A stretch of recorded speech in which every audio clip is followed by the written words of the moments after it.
আর গালসিটা চিপে ধরলাম। এই চিপে ধরে গালসিটার মানে টান দিয়ে হাতটা বাইর করলাম। হাতটা বার করে দিয়ে আমার হাতে তোমার রক্ত ধপধপে বলবা ধরলি। মানে কামড়টা জোরে দিছে।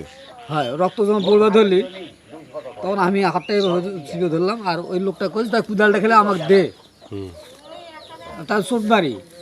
ওই কুদালটা আমাকে না দে, ওই মহিলা লোকটা একজন কান্দিবা হয়েছে। বলছে তোরা কি দেওয়া তোর ভয় পালাছে, শোলটা তো মারে ফেলালি। ওই মহিলাটা তোর কান্দিবাদ হয়েছে।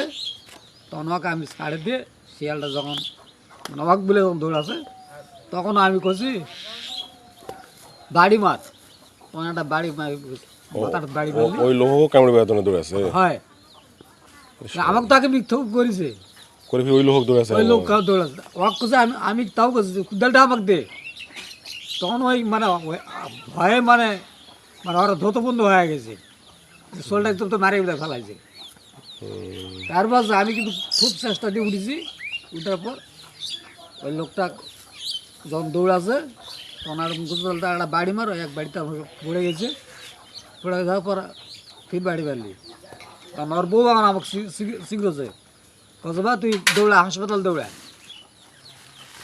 এই কোনা হলে অর্ধেক রাস্তা আসা পারিছে, আস্তে আস্তে আমার হাত এগা হয়ে গেল, ফুলে এগা হয়েছে।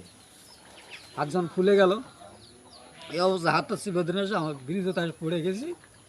খালি একটা দোকানদার আছে, ওই দোকানদার খালি কলাম যে আমার বাড়িতে না সম্বাদ দাও আর মুখে হাসপাতাল পৌঁছার আমার বুদ্ধি করো। এই দুটা কথা কোয়ার সাথে আমার মানে ব্রেনটা অজ্ঞান হয়েছে। মানে আর কিছু করতে পারি না। আর আমাকে হাসপাতাল কে নিয়ে গেল না নিয়ে গেল তা বলতে পারি না।